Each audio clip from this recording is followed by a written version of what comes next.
Hello students, strong west studies में आप सभी का स्वागत है।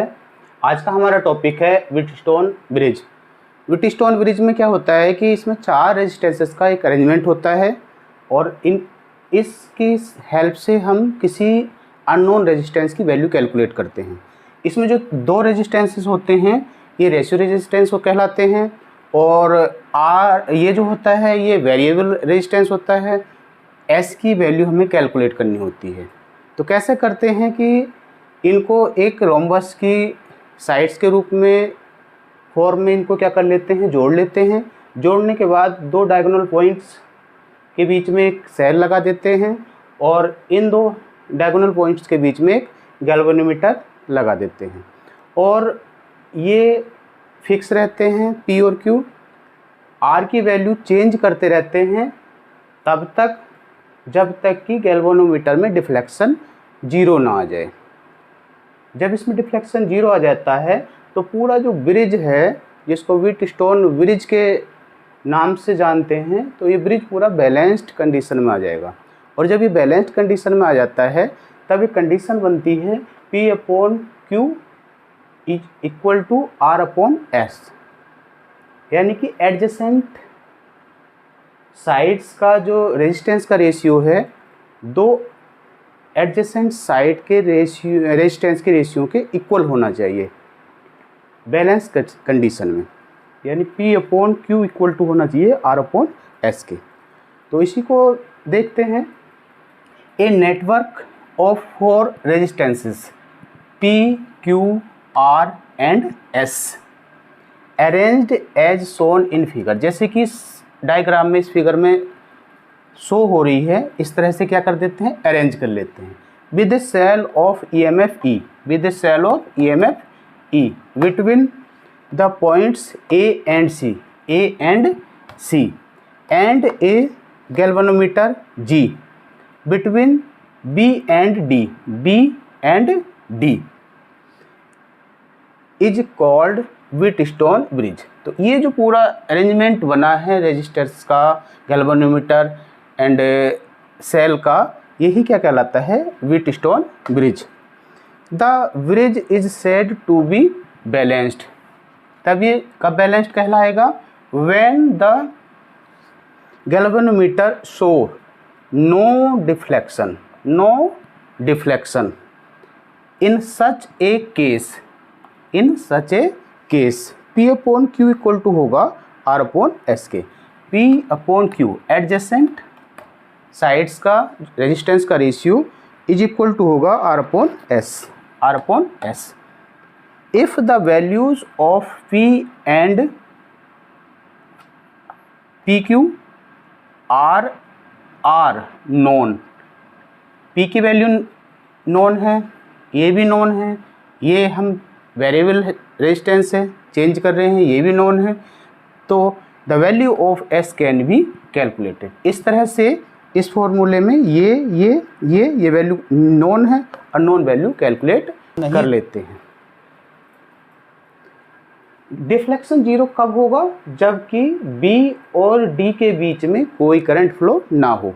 करंट तब फ्लो होगी जब इन दोनों के बीच में पोटेंशियल डिफरेंस 0 हो। और पोटेंशियल डिफरेंस कब 0 होगा, जब पोटेंशियल एट B इक्वल्स होगा पोटेंशियल एट D पर। अब इसका डेरिवेशन करते हैं with the help of Kirchhoff's law. अब इसका डेरिवेशन करते हैं। सबसे पहले क्या करेंगे, कुंजी K1 को ऑन करेंगे, फिर कुंजी K2 को ऑन करेंगे। ये दोनों क्या है, रेशियो रेजिस्टेंस, ये फिक्स रहेंगे। इनका रेशियो जो है वो रेशियो R और S का लाना है।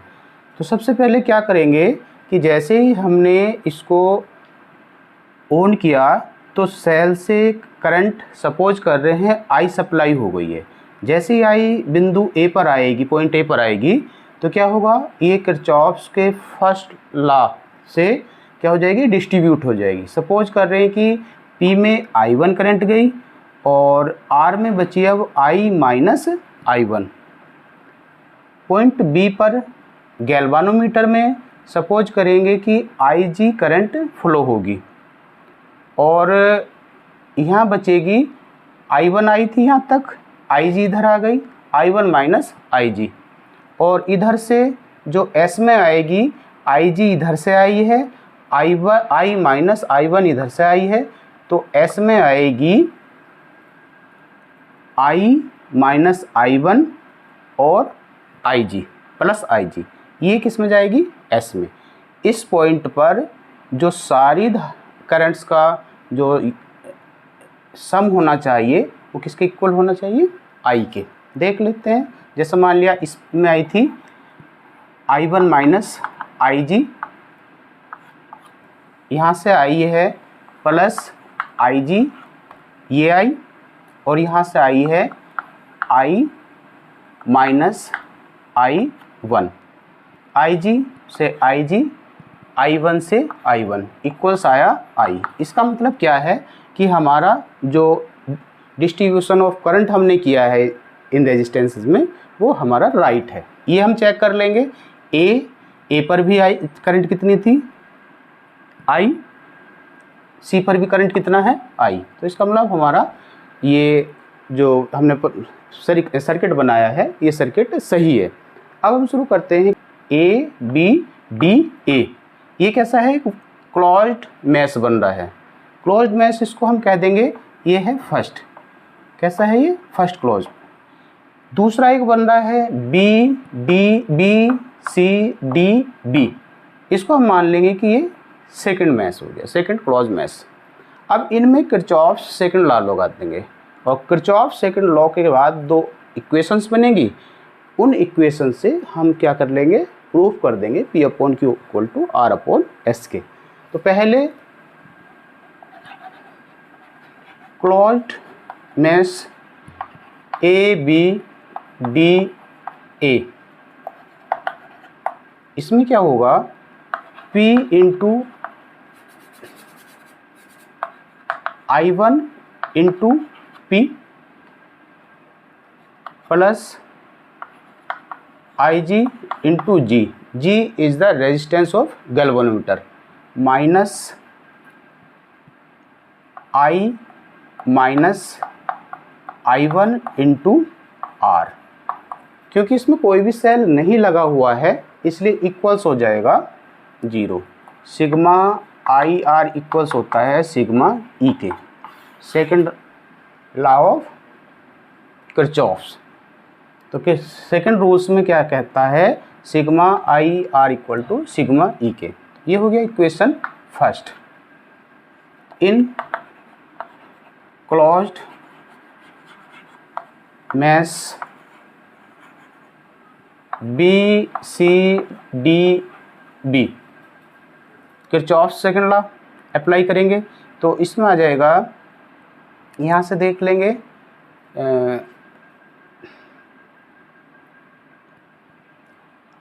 ऐसे I G into G plus I ji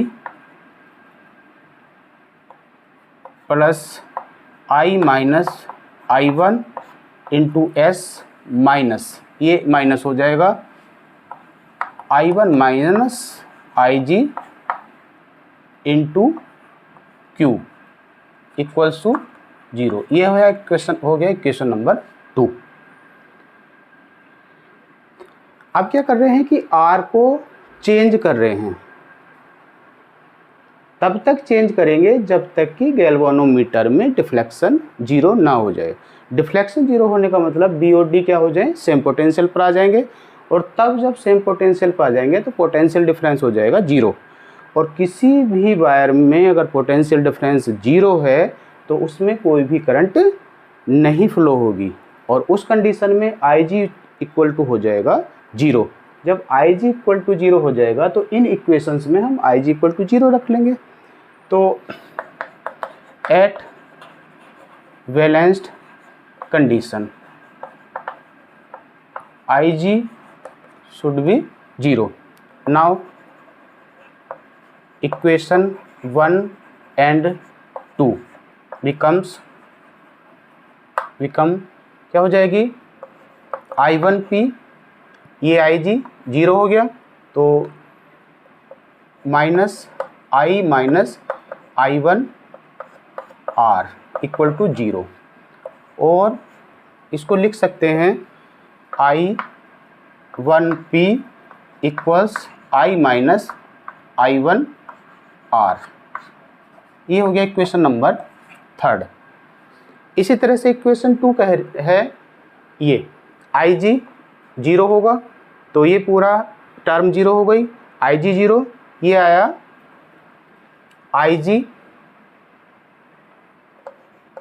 I minus I1 S minus, ये IG 0, I1 Q equal to 0, IG 0 हो गया था, तो I1 इंटू Q इक्वल्स 0। ये और इसको लिख सकते हैं हम I1 Q इक्वल्स